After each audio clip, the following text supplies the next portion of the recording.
Hello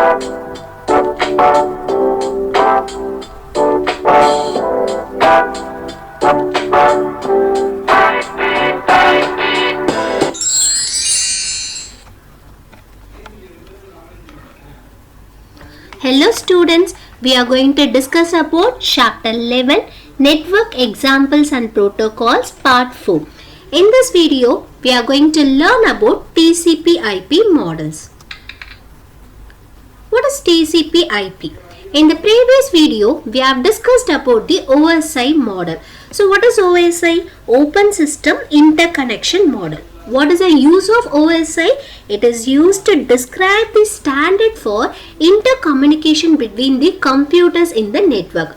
So computers network la connect ஆகும்போது data transfer பண்ணும்போது what are the rules has to be followed, how the data are communicated, how the data move from the source to the destination. So அந்த standard format தான் நம்ம discuss பண்ணோம். Similarly, the TCP/IP also has some layers to do this. Let's see that. What is TCP? Transmission Control Protocol. IP is nothing but Internet Protocol.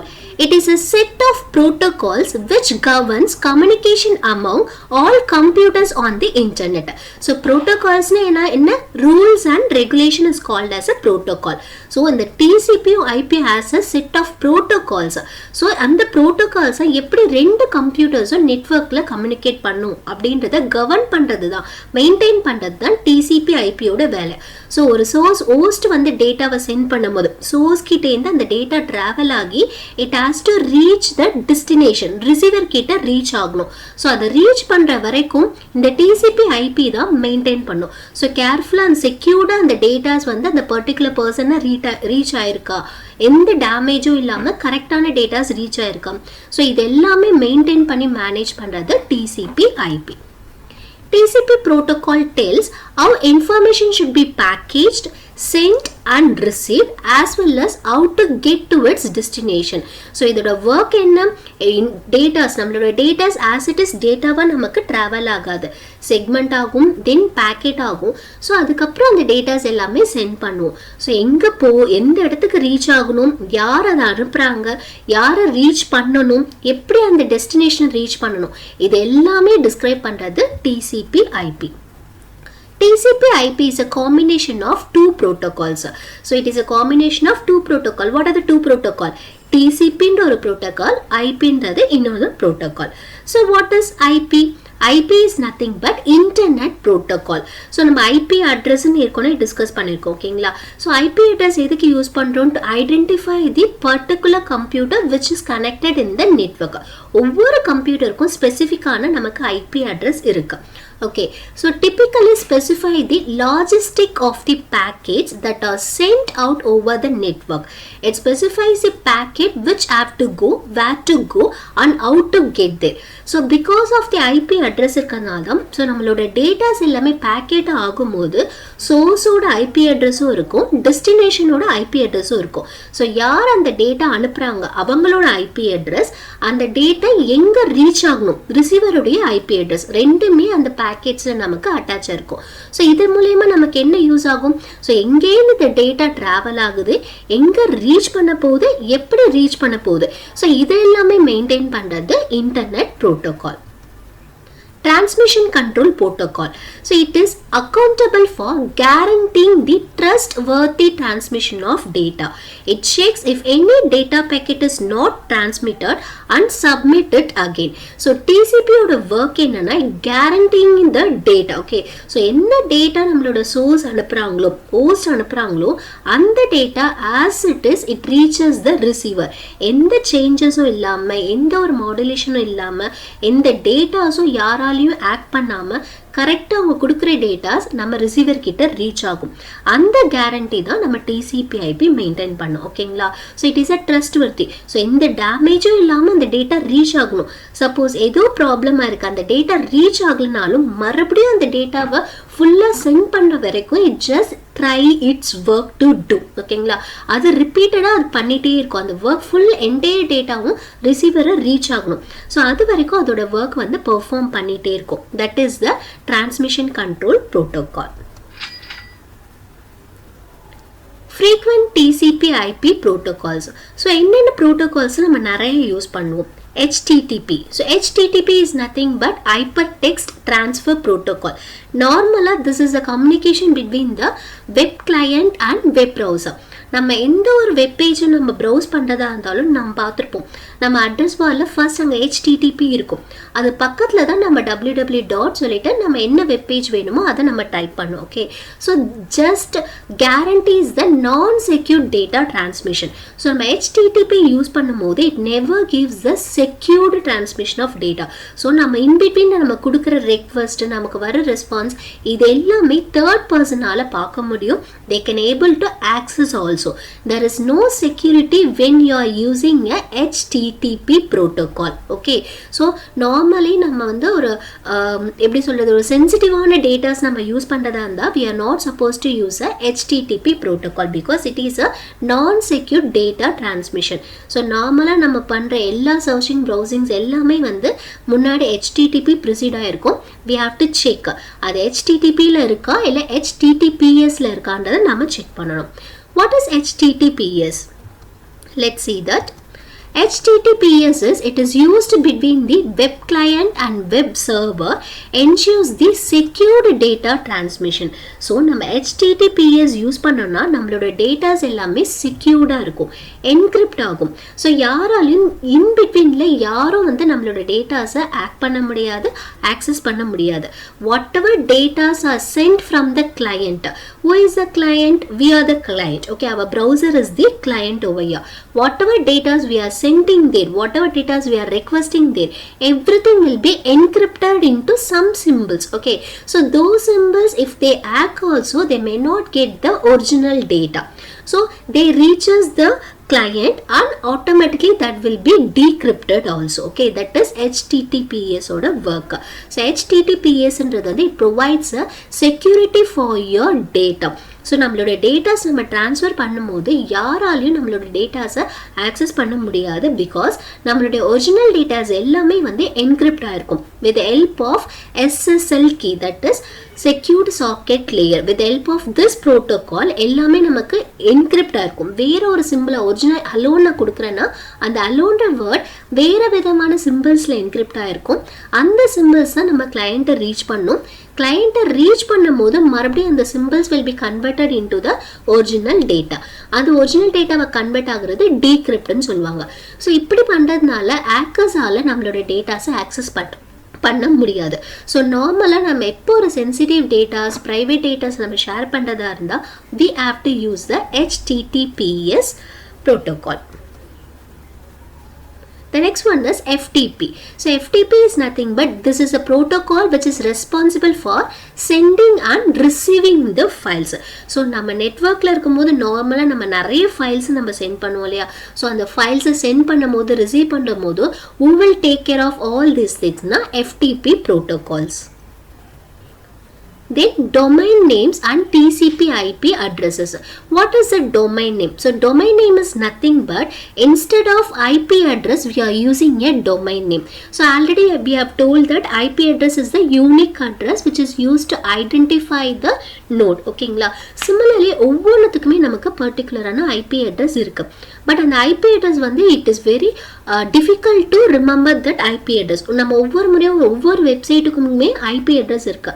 So நம்ம ஏதாவது ஒரு website open பண்ணோம்னா நம்ம அந்த IP address type பண்ணி நம்மளால search பண்ணுறது it is very difficult. இதுவே நேமாக இருந்ததுன்னா it is very easy for to access it. ஓகேங்களா?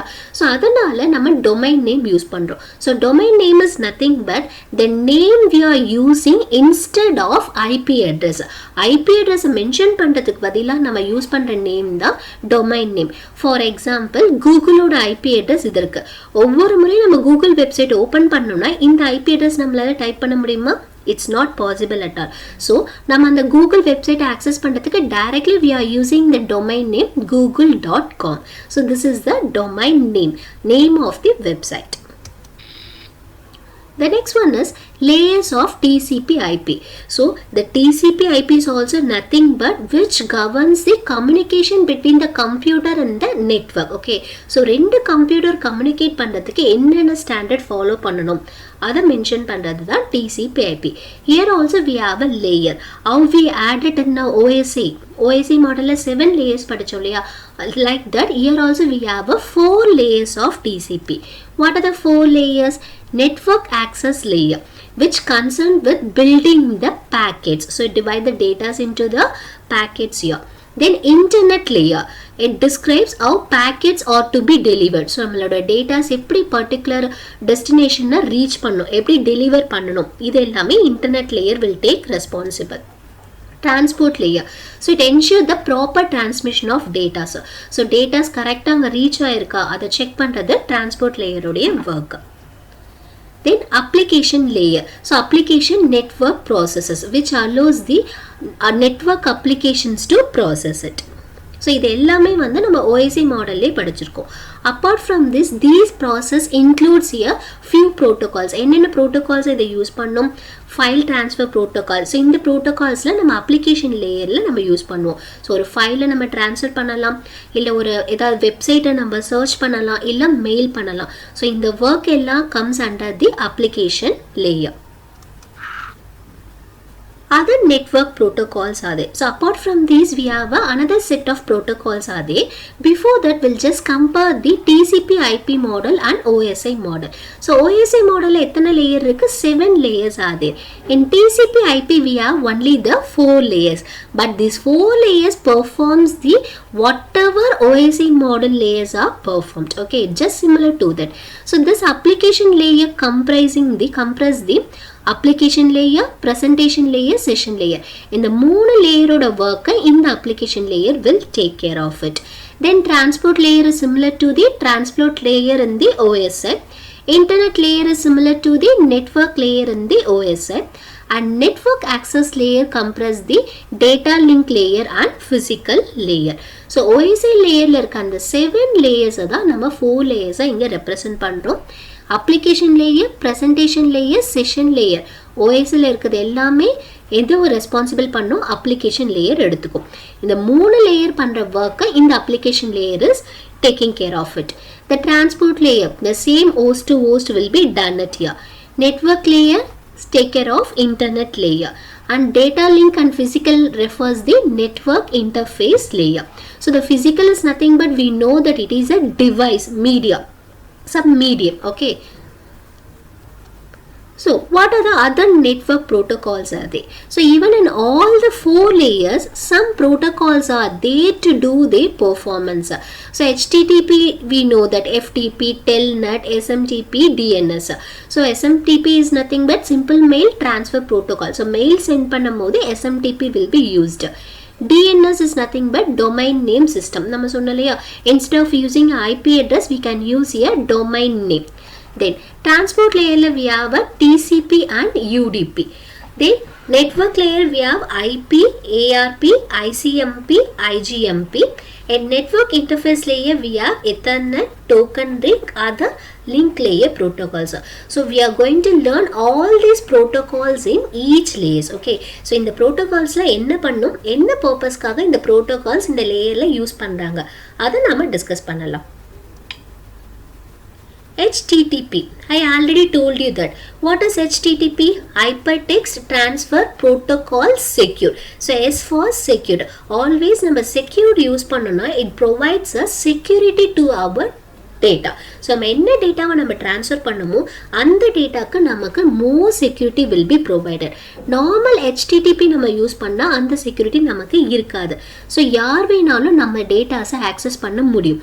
For example, when you use HTTP நம்ம யூஸ் பண்ணும்போது நம்ம பாஸ்வேர்ட், நம்ம என்ன பண்ணுறோம், என்ன வெப்சைட்டை நம்ம ஆக்சஸ் பண்ணுறோம், நம்ம என்ன பாஸ்வேர்ட் கொடுக்குறோம், இது எல்லாமே the hackers can able to access it. Okay, so why இந்த மாதிரி this thing is happen now? Because our data are not encrypted here.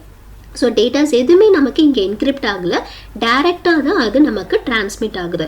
So அதனால இன்பிட்வீனில் anybody can able to tamper or datas also. அது HTTPல நடக்கும். But when you are using HTTPS na it gives you the security to your data. Okay, so it uses a SSL protocol, that is Secured Socket Layer Protocol. So what this protocol does na, it just provides the encryption to your data. So நம்ம என்ன datas நம்ம access பண்றோம், என்ன டேட்டாஸை transfer பண்றோமோ அந்த datas எல்லாமே encrypt ஆகும். Encrypt ஆகும்னா சம் அன்னோன் சிம்பிள்ஸ்ல எல்லாமே டிராவல் ஆகும், ஒரிஜினல் டேட்டாவா டிராவல் ஆகாது. நம்மள ஒரிஜினல் டேட்டா ஹைட் பண்ணிட்டு அதுக்கு பதிலாக சம் என்கிரிப்டட் சைஃபர் டெக்ஸ்டா வந்து ஜஸ்ட் டிராவல் பண்ணும். ஸோ இன்பிட்வீன்ல அவங்க யாராவது ஒருத்தர் ஹேக்கர்ஸ் நம்ம டேட்டாஸ் ஆக்சஸ் பண்ணாலும் they cannot able to see the original data. So இங்க பாருங்க, இங்க கொடுக்குற பாஸ்வேர்ட் ABC123 இருக்கு. this is a original, but நம்ம since HTTPS யூஸ் பண்றதுனால இந்த ABC123 is encrypted into some other value. okay, some other symbol encrypt ஆயிருக்கு. So இன்பிட்வீன்ல hackers அதை ஆக்சஸ் பண்ணா கூட அவங்களால அந்த ஒரிஜினல் வேல்யூவை ஒரிஜினல் டேட்டாவை cannot able to see that. இதுதான் HTTPS ஓட ஒர்க். ஸோ மோஸ்ட்லி பார்த்தீங்கன்னா சென்சிட்டிவ் டேட்டாஸ், ப்ரைவேட் டேட்டாஸ் எல்லாமே பார்த்தீங்கன்னா HTTPSல தான் நம்ம ஸ்டார்ட் பண்ணணும். ஃபார் எக்ஸாம்பிள் நம்மளோட பேங்க் வெப்சைட் டிஃபால்ட்டாகவே பார்த்தீங்கன்னா HTTPSல தான் இருக்கும். ஓகேங்களா? ஸோ உங்களோட HDFC பேங்காக இருக்கட்டும் இல்லை ஆக்சிஸ் பேங்க், எந்த பேங்க் எடுத்தாலும் நமக்கு அதில் தான் இருக்கும். பிகாஸ் நம்ம அந்த வெப்பேஜ் ஓப்பன் பண்ணும்போது நம்ம லாகின் பண்ணுவோம். ஸோ நம்மளோட யூசர் நேம் பாஸ்வேர்டு எல்லாமே நம்ம அதில் டைப் பண்ணுவோம். ஸோ நம்ம கொடுக்குற இந்த எல்லா டேட்டாஸும் செக்யூர்டாக இருக்கணும். So no one should access our datas. So அந்த பர்பஸ்க்காக தான் HTTPS இருக்கு. So we should be very careful about it. நம்ம ஏதாவது சப்போஸ் பை மிஸ்டேக் நம்ம ஓப்பன் பண்ணும் போதே HTTPல இருந்ததுன்னா we should change it as a HTTPS and we have to access the website, bank website. நம்ம எந்த டிரான்சாக்ஷன் பண்றோமோ அந்த வெப்சைட் எல்லாமே HTTPSல நம்ம ஆக்சஸ் பண்ணோம்னா நம்ம யூஸ் பண்ற பாஸ்வேர்ட், நம்மளோட கோட் எல்லாமே வந்து செக்யூர்டா இருக்கும், என்கிரிப்ட் ஆகி ரீச் ஆகும். சம்டைம்ஸ் இந்த HTTPS வந்து எல்லா டேட்டாஸையும் என்கிரிப்ட் பண்ணாது, but more important datas will be encrypted. எதை என்கிரிப்ட் பண்ணாதுன்னா நம்மளோட ஹோஸ்டோட IP அட்ரஸ், ஹோஸ்டோட அட்ரஸ், அந்த போர்ட் எல்லாம் வந்து என்கிரிப்ட் பண்ணாது, நம்மளோட டேட்டாஸ் எல்லாமே என்கிரிப்ட் ஆகும். ஸோ மெயினாக நம்ம பப்ளிக் நெட்வொர்க் யூஸ் பண்ணும் போது to provide data security we have to use the HTTPS. Network interface layer. So what is this layer? This is the bottommost level layer of TCP. So TCP oda bottom layer and 4 layers are there. TCP la what are the 4 layers are there? Application layer, internet layer, transport layer, then network interface layer. Okay, so in the network interface layer this is very important here. Okay, so what is the use of network interface layer? It is the bottommost level layer. It is comparable to that of open system interconnection, physical and data link layer. So நம்ம OSI layerல data link layer, physical layer என்ன work பண்ணுச்சோ அந்த work தான் இந்த network interface layer work பண்ணும். So what is a data link layer? What it does?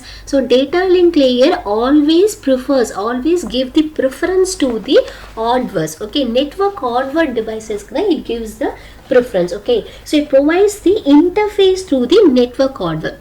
So நம்மளோட datas எல்லாமே frame ஆகும். So frame பண்ணுறது யார் பண்ணுவா? டேட்டா லிங்க் லேயர்ஸ் தான் நம்மளோட பேக்கெட்ஸ்லேருந்து ஃப்ரேமிங் கொண்டு வரும்.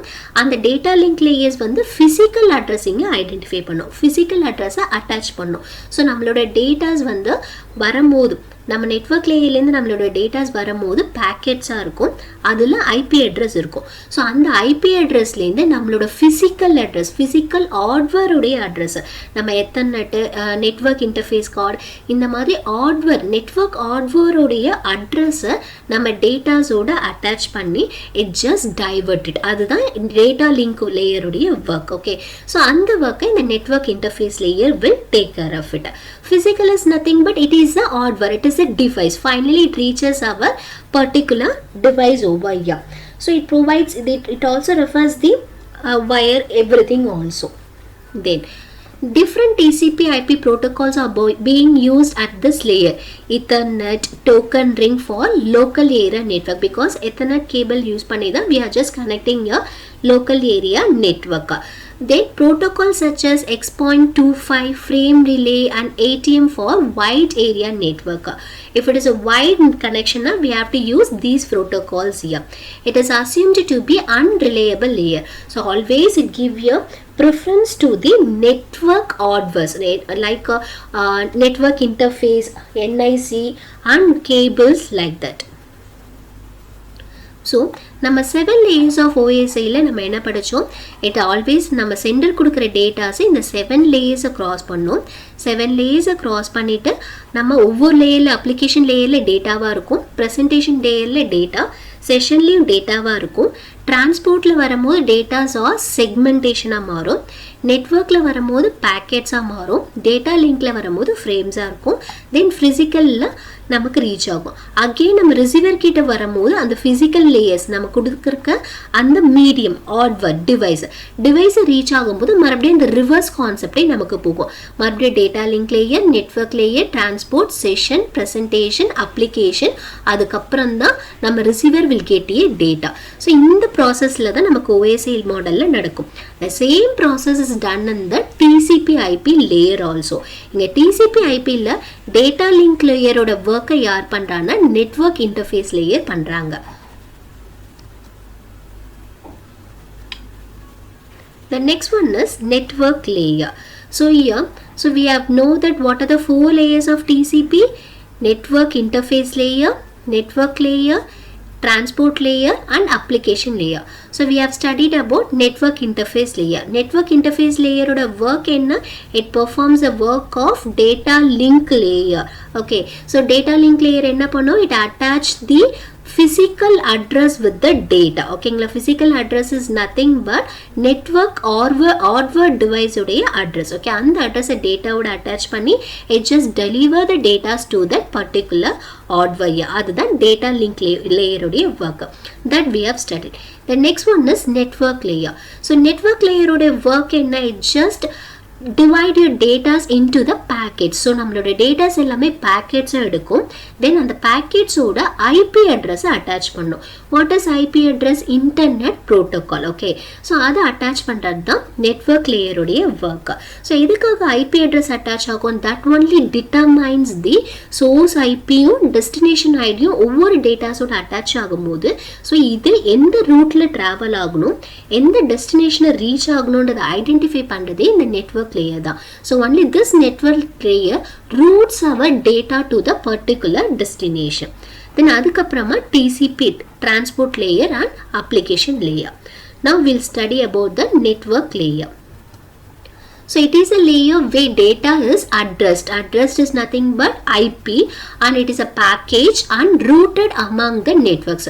So எந்த route easiest path, எந்த path follow பண்ணா easy நம்மளோட destination reach பண்ணலாம், அந்த routing find out பண்றதோ network layer தான். Internet protocol. So what are the protocols are used in the network layer? So internet protocol, routable protocol which uses the IP address to deliver the packets. So ஒவ்வொரு packetsum நமக்கு IP address இருக்கும். அந்த IP address இருந்தா மட்டும் தான் we can able to reach the particular destination. But it never guarantees the delivery of the informations. கரெக்டா நம்மளோட information delivery ஆகுதா அப்படினால எந்த கேரண்டியும் நமக்கு IP address கொடுக்காது. Because இதோட வேலை IP address mention பண்ண அதோட ரூட்டை ஃபைண்ட் பண்ணணும். That is a work of IP. Address resolution protocol. So one more protocol is used. In the protocol oda work enna, it just convert the IP address into MAC address. MAC address is nothing but medium access control address. So நம்ம data linkல வரும்போது actually IP address ன்றது logic address. MAC address ன்றது physical address. Original hardware உடைய address தான் வந்து physical address. So that physical address is the MAC address. So IP packet வந்து IP address ஓட தான் நமக்கு data link layerல travel பண்ணும். அப்படி travel பண்ண உடனே அந்த IP address என்னவா convert ஆகும்னா MAC address convert ஆகும். So for that address resolution protocol will be used. So MAC address is nothing but hardware identification number uniquely identify each device on a network. So to map IP network address hardware address map பண்றதுக்காக தான் address resolution protocol is used. The next one is Internet Control Message Protocol. This is another protocol used by the network layer to send the error messages and operational informations. Okay, sometimes host வந்து நமக்கு message நம்மளோட டேட்டாஸை send பண்ணுறாங்க. So நம்மளோட datas என்ன ஆகும், நம்மளோட data IP அட்ரஸோட நம்ம particular particular டிவைஸை நம்ம ரீச் பண்ணும். ஸோ ரீச் பண்ணும்போது இஃப் எனி ப்ராப்ளம் அக்கர்ஸ்னால் நம்மளோட டேட்டாஸ் வந்து அக்செப்ட் பண்ண மாட்டாங்க, டிஸ்கார்ட் பண்ணுவாங்க. ஸோ டிஸ்கார்ட் பண்ணும்போது will get a error. So அந்த எரரை ஃபைண்ட் அவுட் பண்ணுறது தான் இந்த ஐசிஎம்பியோடைய work. So it is use to send a error message. So நம்மளோட ஒர்க் ஏதோ ப்ராப்ளம் மீட்டாக இருக்கு, our datas are discarded, so இங்கே கரெக்டான சர்வீஸ் இல்லை, ஸோ இந்த மாதிரி எரர் மெசேஜ் கொடுக்கறதுக்காக யூஸ் பண்ணுறது தான் ICMP protocol. So, host or router might not be reached or requested a service is not presented. So, in the cases நம்மளோட data's particular destination reach பண்ணலாம், இல்லை வேறு ஏதோ ப்ராப்ளம் வருதுன்னா நமக்கு உடனே ஹோஸ்ட்டுக்கு நமக்கு எரர் மெசேஜ் அனுப்புறதுக்காக யூஸ் பண்ணுற protocol is ICMP. The next one is Internet Group Management Protocol. So, Internet Group Management Protocol is nothing but it is used by the host and router to send the multicast messages to the multiple IP address at once. So, ஒரே டைமில் நிறைய messages நம்ம send பண்ணணும்னா this protocol will be used. So, at a டைமில் நிறைய group messages அனுப்பணும்னா we can use a Internet Group Management Protocol. Then the next layer is transport layer. So we know that what is the work of transport layer. It takes a responsibility to guarantee the delivery of our data. So நம்மளோட datas கரெக்டாக நம்ம destination reach ஆயிருக்கா இல்லையா, ஏதாவது problem இருக்கா, problem arise ஆச்சுன்னா என்ன ஆகும், மறுபடியும் அந்த டேட்டாஸ் கரெக்டாக ரீச் ஆகுற வரைக்கும் திரும்ப திரும்ப அந்த ஒர்க் பண்ணிகிட்டே இருக்கும். That is the transport layer. So the two main protocols are used in the transport layer. What are the two? The transmission control protocol. So it provides the reliable connection oriented transmission between the two hosts. It ensures the delivery of packets between the host. So correct நம்மள acknowledgement வாங்கும், நம்மளோட datas reach ஆயிருக்கான்றது it just ensure it. But user datagram protocol it never worried about it. It is a connectionless nothing but so it never see that whether the datas are reached or not, acknowledge பண்ணாது, ensure பண்ணாது. அதுதான் user datagram protocol. One to one or one to many delivery also. But TCP பார்த்தீங்கன்னா it is a one to one. So hostலேருந்து receiver the reach ஆகிற வரைக்கும் destination reach ஆகும், one to ஒன்னாக இருக்கும். ஸோ கரெக்டாக ரீச் ஆயிருக்கா இல்லையான்றது இட் ஜஸ்ட் கேரண்டிஸ் பண்ணும் டிசிபி. பட் யூடிபி வந்து ஒன் டு ஒன்னாகவும் இருக்கலாம், ஒன் டு மெனியாகவும் இருக்கலாம். It never guarantees our datas. So TCP பார்த்தீங்கன்னா it is slower but reliable. So கண்டிப்பாக நம்மளோட டேட்டாஸ் வந்து ரீச் ஆயிருக்குன்ற அக்னாலேஜ்மெண்ட் நமக்கு கேரண்டி இங்கே கிடைக்கும். For example email, web browsing. So நம்ம மெயில் சென்ட் பண்ணோன்னா வி நோ தட் நம்ம மெயில் வந்து ரீச் ஆயிருக்குன்றதை we will be acknowledged. Similarly web browsing also நம்ம சர்ச் பண்ணாலும் பர்டிகுலர் பேஜ் நம்மளுக்கு சர்ச் ஆகி டிஸ்பிளே ஆகும். அப்படி இல்லைனா will get some error message. So something we will come to know what is happening there. So நம்மளோட datas கரெக்டாக reach ஆயிருக்கா இல்லையான்றதை கேரண்டியோட அக்னாலேஜ் பண்ணுறது தான் டிசிபி. பட் யூடிபி வந்து it is fast but non guarantee transfer. So அதில் நம்மளோட டேட்டாஸ் ரீச் ஆயிருக்கா இல்லையான்றது நமக்கு எந்த கேரண்டியும் இல்லை. The example is VoIP musical streamings.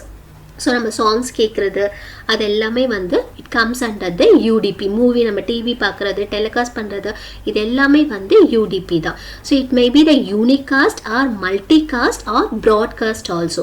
So டிசிபியோட கம்பேர் பண்ணும்போது யூடிபி வந்து fast but it is non guarantee transfer. Sometimes நம்ம டெலிகாஸ்ட் ஆகிட்டு இருக்கும் போது நமக்கு கட்டாக சான்சஸ் இருக்குது, அது நம்மளை ரீச் பண்ணாமல் கூட இருக்கலாம். சம்டைம்ஸ் பஃபர் ஆகி நம்மளோட டேட்டாஸ் மிஸ் ஆகுறதுக்கும் சான்சஸ் இருக்குது. So it never guarantees the data here. The next one is the last layer is application layer. So what is the application layer? We know that it allows to process the network applications. Okay, so application layer of the TCP IP model is similar to the session, presentation and application layer of the OSI. So OSI layer la application layer presentation layer, session layer, 3 layer என்ன பண்ணுமோ அந்த work பண்றது தான் application layer இல்லையா. So application layer என்ன பண்ணும், it allows a user to access the network application, web browser access பண்றது, email send பண்றது, browse பண்றது, இது எல்லாமே access பண்றதுக்கு userக்கு allow இருக்கும். Then presentation layerல what will happen, it converts the data, நம்ம கொடுக்கிற data எல்லாமே பைனரியா கன்வெர்ட் ஆகும், compress ஆகும் and encrypt ஆகும். ஸோ நம்மளோட டேட்டாஸை சைஸை குறைச்சிட்டு நம்மளோட ஒரிஜினல் டேட்டாஸு சிம்பிள்ஸோட என்கிரிப்ட் ஆகும். இந்த செஷன் லேயரில் it creates A connection. So end to end connection maintain பண்ணுறது தான் செஷன் லேயருடைய ஒர்க். ஸோ நம்மளோட ரூட் கரெக்டாக இருக்கா, நம்ம ஆத்தரைஸ்டு பர்சனாக, நமக்கு அந்த அத்தன்டிகேஷன்ஸ் இருக்கா, இது எல்லாமே செக் பண்ணுறது செஷன் லேயர். ஸோ இந்த 3 லேயரோட ஒர்க்கை யார் பண்ணுறான்னா இங்கே டிசிபியில் application layer is doing it. So, இதில் என்னென்ன protocol இருக்கு? HTTP, we have already studied this. Hypertext Transfer Protocol, it is used in the World Wide Web. Then File Transfer Protocol, it is used to send and receive the files from a server. The next one is Telnet. Telnet is nothing but it is used to connect the computer on the internet. So internet later நம்ம computer connect பண்றதுக்கு Telnet protocol is used. SMTP protocol is nothing but to provide the email services. So whenever we'll send an email and receive an email, the SMTP protocol will be responsible for that. Domain name system. So instead of referring the each website or each node by IP address, we can use a domain name system because it is very difficult to refer everything with the IP address. ஒவ்வொரு முறையும் நம்ம IP address use பண்ண முடியாது, அதை நம்ம remember பண்ணுறதுக்கு ரொம்ப டிஃபிகல்ட்டாக இருக்கும். பட் நம்ம ஒவ்வொரு ஹோஸ்ட் கம்ப்யூட்டரும் நம்ம வந்து names use பண்ணிக்கலாம், domain name use பண்ணி we can able to identify that. So refers to other host computer by using the names rather than numbers. So IP address க்கு பதிலா நம்ம name கொடுத்து access பண்றது தான் domain name.